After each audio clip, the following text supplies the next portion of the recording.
Halo, Assalamualaikum warahmatullahi wabarakatuh. Semoga Anda dalam keadaan sehat dan selamat menjalankan puasa. Semoga kita tetap diberi kekuatan untuk menjalankan puasa. Dan juga semoga juga pemerintah kita tetap diberi kekuatan untuk mengelola utang. Begitu ya, Bang Saididu? Ya, Ya, demikianlah. ya. Karena ini saya membaca berita, menurut saya agak aneh nih soal Bu Sri Mulyani yang minta IMF dan Bank Dunia untuk membantu Indonesia mengelola beban hutangnya. Ini saya jadi bingung ya, bukankah pengelolaan utang negara itu menjadi tugasnya Bu Sri Mulyani sebagai Menteri Keuangan dan sekaligus bendahara negara gitu?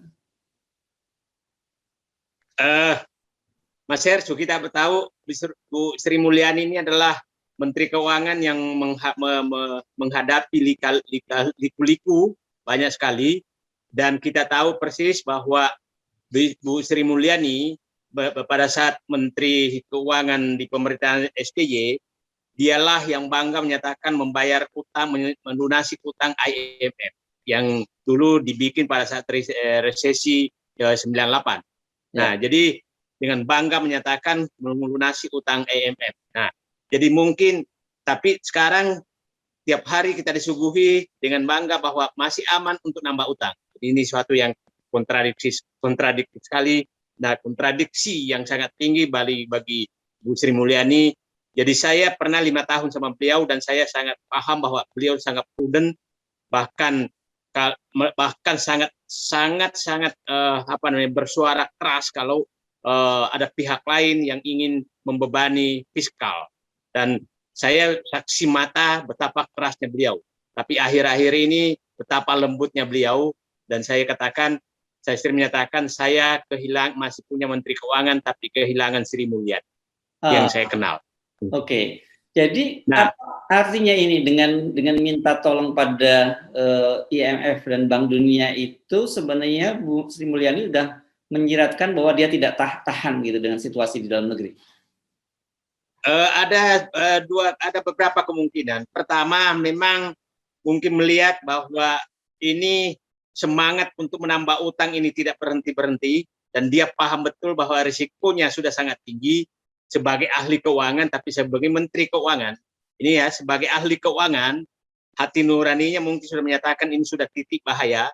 Tetapi sebagai Menteri Keuangan dia harus tunduk kepada atasannya untuk melakukan langkah-langkah menutupi kebutuhan keuangan yang sangat ambisius untuk membangun hal-hal yang seperti infrastruktur ibu kota dan lain-lain. Saya pikir Bu Sri Mulyani menghadapi titik itu. Nah, sebenarnya mungkin saja sinyal tersebut disampaikan kepada Bank Dunia dan IMF bahwa saya tolonglah dibantu, saya diawasi karena saya sudah tidak kuat melawan tekanan di dalam negeri. Bisa saja, saya bilang ini analisis saya, tapi saya berkeyakinan bahwa ini kemungkinan besar ini yang terjadi. Yang kedua, yang kemungkinan terjadi, Mas Hersu, adalah dia juga kesulitan untuk mendapatkan utang yang dibutuhkan, karena utang yang dibutuhkan tahun 2021 umpamanya 1.650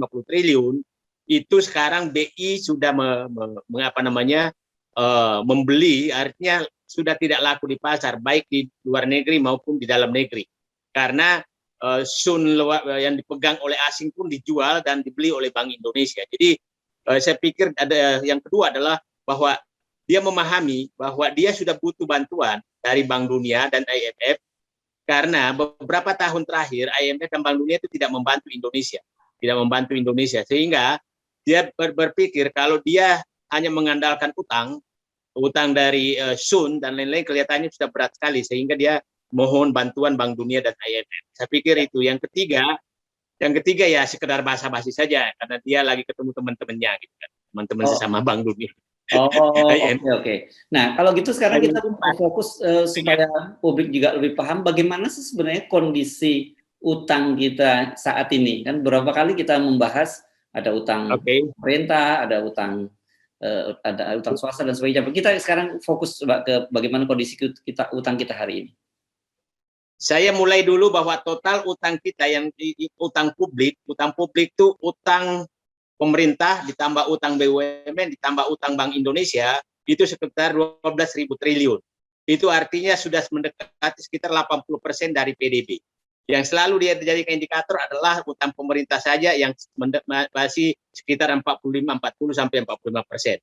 Saya ingin jelaskan supaya sangat clear bagi semua bagi kita semua bahwa tahun 2014 itu pemerintahan Jokowi menerima utang dari 7 presiden sebelumnya, 6 presiden sebelumnya, yaitu 2.680,8 triliun. Yaitu utang, akumulasi utang. Akumulasi utang sampai dengan 2020, sampai 2020 itu sekitar 6.000 triliun. Nah, perkiraan tahun ini menjadi 7.000 triliun 2021. Saya ingin menambahkan bahwa dulu pernah ada analisis Pak Peter Gonta menyatakan bahwa Jokowi hanya membuat utang 16 triliun.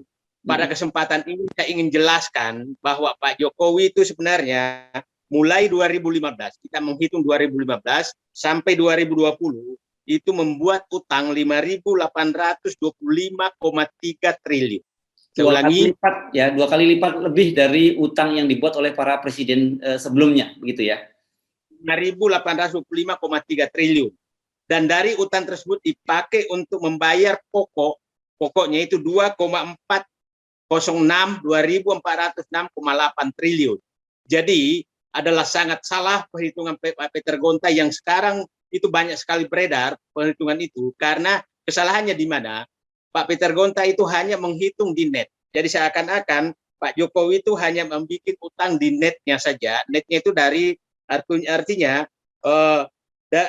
artinya bahwa 6.700 kan 6.074 triliun dikurangi dengan 2.268 triliun dikurangi dengan pokok yang dibayar 2.406 triliun, maka dia bilang menyatakan 16 triliun. Ini cara pembodohan data.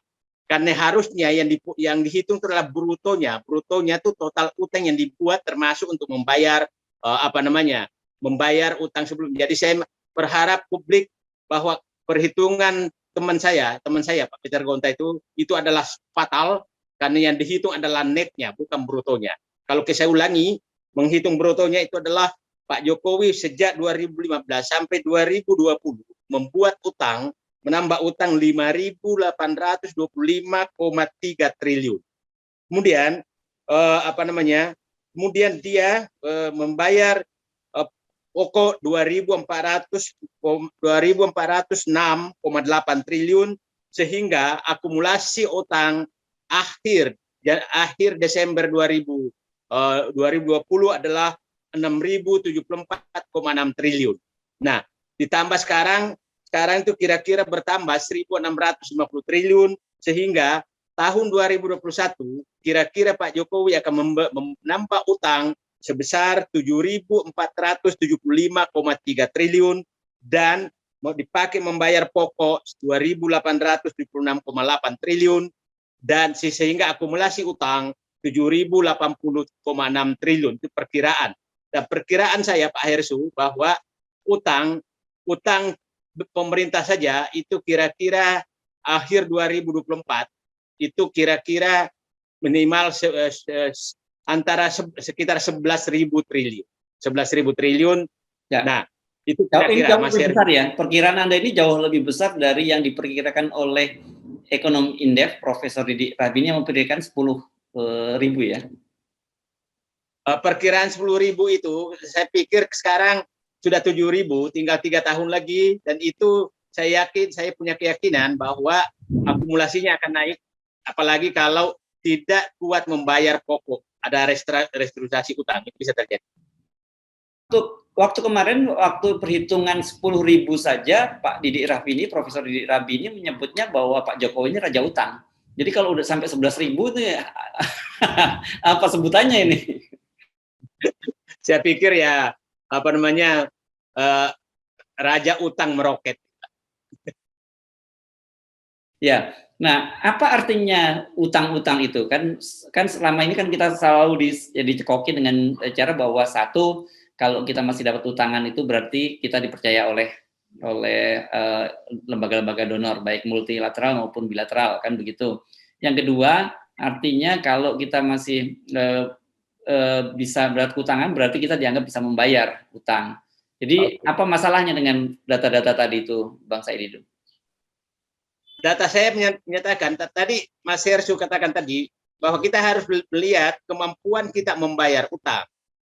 Kemampuan kita membayar utang, saya katakan sekarang tahun ini perkiraan 400 bayar pokok 470 triliun ditambah dengan bunga mungkin 350 triliun, berarti sekitar 800 triliun untuk bayar utang saja. Ingat, pendapatan pajak kita mungkin hanya 1.200 sampai 1.400 triliun. Berarti sudah 60% dipakai untuk bayar utang. Nah, pertanyaannya, pakai uang apa untuk membayar gaji pegawai, membangun pemelihara jalan, dan lain-lain. Nah, ini yang menarik, perjalanan Pak Hersu tadi, bahwa sebenarnya hampir semua pihak sudah tidak percaya memberikan utang ke Indonesia, termasuk rakyat Indonesia yang punya uang. Faktanya, Sun tidak laku. Sehingga yang bisa menambah utang adalah sertifikat Bank Indonesia. Itu Bank Indonesia yang menyatakan secara sepihak, menyatakan pemerintah punya utang secara pihak, maksudnya kesepakatan antara pemerintah Indonesia, tapi secara sepihak tuh maksudnya ya kita menyatakan saya punya utang deh ke Anda, gitu, ke Anda. Nah, sehingga kita tahu bahwa sekarang tahun lalu kan sekitar 600 triliun tahun 2020, sekarang ini sudah 80 triliun triwulan pertama, dan kalau ini triwulan kedua tidak laku lagi, kemungkinan besar Bank Indonesia membeli lagi. Jadi sebenarnya sekarang, ya saya katakan, saya ulangi lagi, ekonomi Indonesia, fiskal Indonesia sudah menggunakan ventilator yang kapan saja bisa dicabut. Nah, saya was-was sebenarnya Bu Sri Mulyani di Forum Bank Dunia tadi itu menyatakan, ekonomi saya sudah bahaya sekali, tolong bantu saya. Problem yang dihadapi Mas Hersu adalah, seperti Bank Dunia sudah menyatakan, bahwa dia sudah menghimbau negara G20 itu adalah dianggap negara-negara kaya, dan untuk menambahkan bantuan ke negara miskin. Nah, lucunya Indonesia masuk G20. Jadi kita, nah, Indonesia masuk negara G20 dan itu kebanggaan, gitu kan. Nah, itu juga yang perlu saya inikan, bahwa pernyataan Presiden Jokowi menyatakan bahwa dalam waktu dekat kita akan bisa masuk negara 10 besar PDB terbesar, 10 terbesar PDB-nya di dunia. Saya katakan PDB itu tidak menggambarkan kesejahteraan, tapi adalah size ekonomi. Negara yang besar bisa negara miskin, tapi PDB-nya masuk 10 besar. Kuwait, Brunei Darussalam, Singapura, itu sejahtera semua rakyatnya, Swiss dan lain-lain itu sejahtera semua rakyat, tapi tidak mungkin dia masuk ke G20, tidak mungkin masuk ke 10 besar karena size ekonominya kecil. Jadi mohon rakyat Indonesia jangan terjebak apalagi kalau terjadi ketimpangan seperti kita. Jangan terhipnotis bahwa masuknya 10 besar itu membuat Anda sejahtera, tidak ada kaitannya. Oke, jadi sebenarnya di dunia kita masuk G20 dianggap negara-negara dengan size ekonomi yang besar dan asumsinya kita kaya begitu. Yang padahal di satu sisi kemudian kita banyak sekali persoalan-persoalan dan butuh bantuan. Ini kan situasinya jadi sangat dilematis kan, Bang Said itu. Nah, jadi mungkin juga itu yang ada di kepala Bu Sri Mulyani, sehingga secara terbuka menyatakan, Bank Dunia, IMF, tolonglah awasi saya tentang utang. Jadi saya ulangi, dia minta diawasi oleh utang itu karena kemungkinan Bu Sri Mulyani sudah paham bahwa risikonya sudah sangat besar, tapi tidak kuat menahan tekanan membangun ibu kota baru, membangun infrastruktur, membangun yang lain, dana sosial dan lain-lain. Nah, yang perlu kita sehingga minta bantuan. Ingat dulu waktu IMF masuk ke Indonesia kan semua proyek strategis kan di-cut oleh IMF. Nah, siapa tahu sebenarnya Sri Mulyani ini saya katakannya, siapa tahu Sri Mulyani sebenarnya sudah paham bahwa ini proyek-proyek ini sangat membebani APBN, sehingga minta tangan IMF untuk melakukan hal yang sama seperti 98. Iya. Nah, sebenarnya situasi semacam ini kan sudah bisa kita bayangkan ketika pemerintah kemarin mengeluarkan undang-undang corona atau undang-undang stabilitas ekonomi dan kemudian mencabut batas rasio utang kita dan sebagainya. Sekarang ini kan jadi tidak ada batas rasio utangnya terhadap PDB terhadap PDB ya, Bang Saididu ya. Jadi di undang-undang itu menyatakan batas minimum 3%. Aneh, undang-undang batas minimum. Jadi mau 100% utang juga boleh. Nah, menurut saya ini juga yang menjadi dilema Bu Sri Mulyani. Karena sekarang pengawasan DPR kan tidak ada. Jadi mau-maunya pemerintah. Maunya pemerintah dengan Undang-Undang Nomor 2 tahun 2020, maka penyusunan APBN itu mau-maunya pemerintah saja. Tidak ada lagi pengawasan DPR. Sehingga kemungkinan Sri Mulyani juga sudah nggak kuat, ditekan terus menambah pengeluaran, tapi pemasukan diminta dikurangi juga, seperti pengurangan pajak PPNBM kendaraan bermotor dan lain-lain. Nah, mungkin Sri Mulyani udah nggak ada temennya gitu. Ini gimana saya babak belur nih? Semua hanya minta uang, tidak ada mencari uang, maka udahlah, aku mintalah IMF sama Bank Dunia tolong bantu saya untuk mengawasi tentang pengelolaan utang Indonesia. Oke, apa sih konsekuensinya? Mungkin Anda bisa review kembali ketika waktu seperti zaman Pak Harto dulu, IMF akhirnya masuk ke Indonesia, yang kita tahu waktu itu lewat MOI ya waktu itu ya, dengan IMF. Apa konsekuensi yang terjadi kalau itu sampai IMF atau Bank Dunia yang masuk? Ya biasanya mereka itu adalah mengurangi belanja-belanja sosial yang dianggap memanjakan. Dulu kan ingat Bulog di restrukturisasi dan lain-lain. Tapi saya mungkin saja sekarang tidak demikian karena memang ada masalah. Jadi dua itu dia selalu dilakukan. Dia harus menyehatkan fiskal dengan cara memperkecil pengeluaran. Nah, pengeluaran yang harus diperkecil adalah dan menaikkan pendapatan. Itu rumus sederhana. Nah, itu biasanya pengeluaran dikeluarkan adalah pengeluaran bantuan sosial yang dianggap mubazir, apalagi dianggap pencitraan politik. Yang kedua adalah proyek strategis. Itu biasanya dua yang dipotong. Jadi kemungkinan Sri Mulyani melihat ini kalau nggak dipanggil, ini proyek strategis jalan terus. Proyek strategis jalan terus, terbayang nggak oleh Mas Hersu, Bu Sri Mulyani membangun ibu kota dengan menjual aset negara yang ada di Jakarta, maka pasti sampai seumur-umur dia terbayang oleh dia bagaimana dia menjual istana negara di Jakarta. Kan kira-kira Oke, saya tadi salah menyebut MOI. Yang saya maksud LOI ya, Letter of Intent pada waktu itu ya, ketika Pak Harto itu sangat bersejarah fotonya Michael Kamdeshu dari IMF tangannya begini, menandatangani Pak Harto tanda tangan LOI, dan kemudian orang juga banyak menyebut karena penandatangan itulah kemudian salah satu kemudian juga mendorong jatuhnya Pak Harto. Ya, saya ini kita harus mengikuti ke depan ini apa sebenarnya Pak Bu Sri Mulyani. Saya katakan tadi, saya ulangi, pernyataan Bu Sri Mulyani tersebut kemungkinan satu, bahwa dia betul-betul ingin bantuan untuk menghadapi borosnya pengeluaran negara yang menyebabkan utang semakin bertambah, sehingga dia minta bantuan ke IMF dan Bank Dunia. Yang kedua, kemungkinan dia ingin minta utangan ke IMF dan menambah utang dari IMF dan Bank Dunia karena persyaratannya dan bunganya biasanya lebih rendah, jauh lebih rendah daripada SUN. Yang ketiga ya sekedar basa-basi saja. Ya. Tapi kalau lihat situasi seperti sekarang, apa iya masih perlu basa-basi tuh, Bang Said itu? Ya kan menteri ekonomi dan itu kan teman-temannya semua. Ya. Tapi saya sepertinya saya punya keyakinan yang pertama. Ya. Yang pertama bahwa dia sudah nggak kuat, Bu Sri Mulyani sudah nggak kuat menghadapi risiko ke depan dengan nafsu belanja yang paling semakin tinggi. Dan juga dia pasti punya perasaan, masa sih saya Menteri Keuangan meninggalkan utang sangat besar untuk anak cucu. Dan itu juga mungkin ada pride pribadinya dia. Baik, kita lihat saja bagaimana kelanjutannya. Tentu saja tetap kita doakan yang terbaik. Karena bagaimanapun ini utang negara ini kan kita juga ikut menanggungnya ya, Bang Said itu. Yap, saya berharap Sri Mulyani kembali lagi menjadi Ibu Sri Mulyani yang senang. Yes, baik. Terima kasih, Bang Saididu. Assalamualaikum warahmatullahi wabarakatuh.